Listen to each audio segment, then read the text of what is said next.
Hi, may sasabihin ka ba sa akin? Special day na to. Special day, mukhang regular day sa akin. Ano sasabihin mo sa akin mga bata?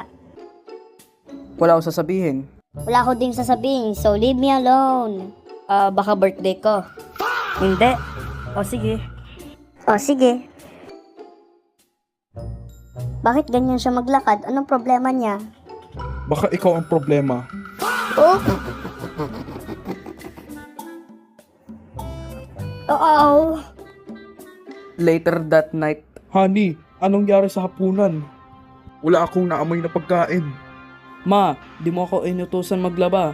Ano nangyari? Excuse me, mother. Akala ko pupunta tayo sa Walter mamaya. Ma, mahinahanap akong kutsara. Lahat ng mga pinggan ay madumi. Di ba honey, wala kang ginawang housework na yun? Kasi meron akong day off. Bakit? Kasi Mother's Day na yun at di mo ako ginigreet ng Happy Mother's Day. That's today, ha? Happy Mother's Day. Enjoy mo yung day off mo.